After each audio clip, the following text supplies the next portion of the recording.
Saving the lives of people has always been close to my heart. This inspired me to pursue medicine, and when I was posted to a hospital near my home, I was overjoyed.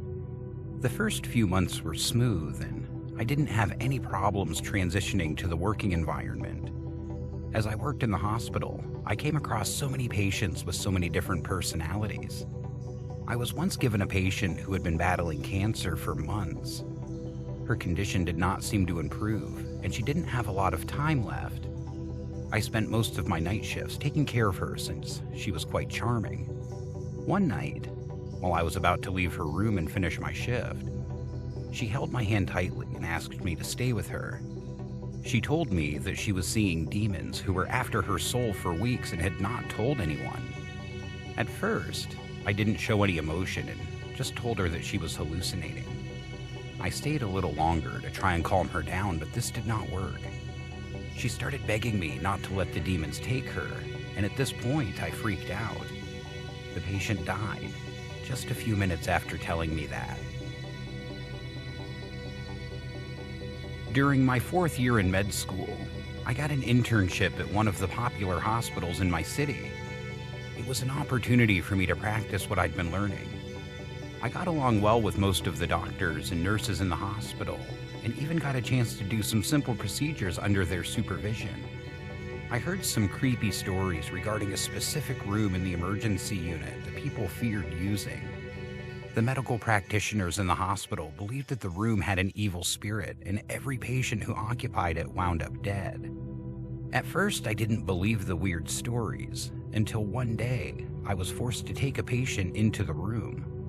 The patient came in with treatable symptoms, but within a few minutes, he passed on.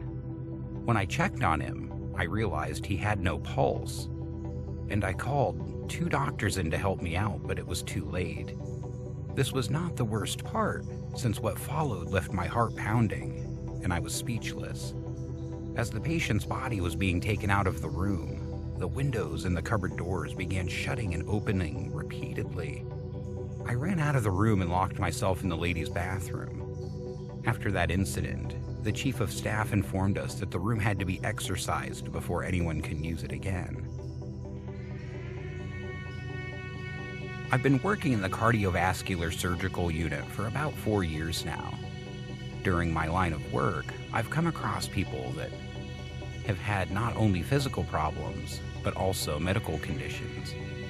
Sometimes, I take on night shifts and spend the day attending classes. One day I had a patient who couldn't sleep. He kept on asking for help and claimed to see a hissing cat in her room. He described a weird cat that kept on walking around and producing a hissing sound. At first, I thought he imagined it, and I helped him fall asleep. He called 2 or 3 more times with the same claim, and I asked the security guard to help me check the entire ward. He went around the ward for a couple of minutes and couldn't find any signs of a cat. I assured the patient that he was hallucinating, and I stayed in the room with him for some time. I forgot about this incident within the week, and 2 other patients in the same ward started seeing the same hissing cat. Needless to say, this was kinda strange, and I couldn't understand what was going on. In less than 3 weeks, the 3 patients seeing the hissing cat had all passed on. I was so terrified that I thought of looking for another hospital to work in. Since I started working in the CCU, I've seen some things that are beyond human understanding. Some of them have changed my perception of life, while others have just left me confused. We once had a patient who came in coding. We were doing everything humanly possible to save him, but nothing seemed to work. Having given up hope, we asked the family to come in and say goodbye. When the patient's wife saw him, she started yelling at him, rubbing his chest. As soon as I was ready to call it in, the patient came back. We transferred him to another hospital, and when he started coding, the doctor who was treating him informed us that the wife yelled at him again, and he came back. Since his condition seemed to improve temporarily, he was later brought back into our emergency room. Though we gave him the best medical care, he was getting worse. As soon as the wife started yelling at him, the patient came back. The only thing that seemed to bring him back to life was the yelling of his wife. I later had heard rumors that the wife was a cult member.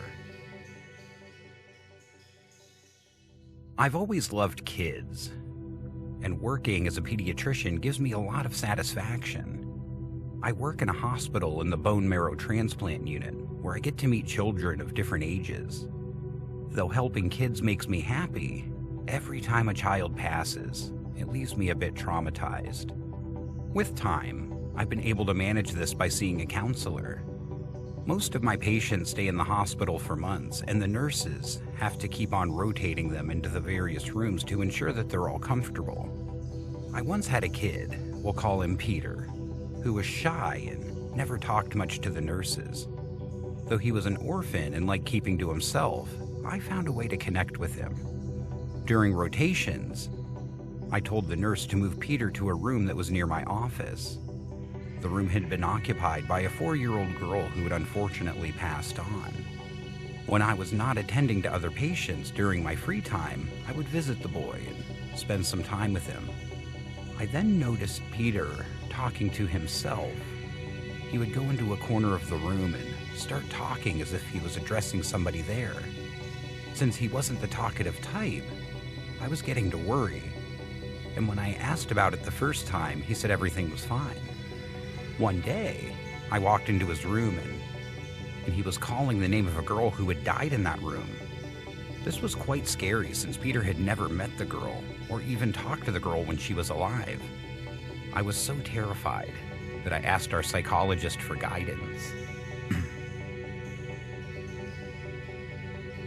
Working in the psych ward never seems to get easier. I once had to treat a 10-year-old kid who had tried to take his own mother's life. The mother, who had come to the emergency room with severe stab wounds, explained that she had given birth to a demon. Since the boy was 3, he had been exhibiting very creepy behaviors. She explained that she was afraid of her own son, who was capable of anything. The boy spent his free time mutilating animals and pets in the neighborhood. He was obsessed with knives. On the night that he stabbed his mom, she explained that she woke up to find her son standing next to her bed with a knife. He didn't show any emotion when he tried to kill me, the mother explained.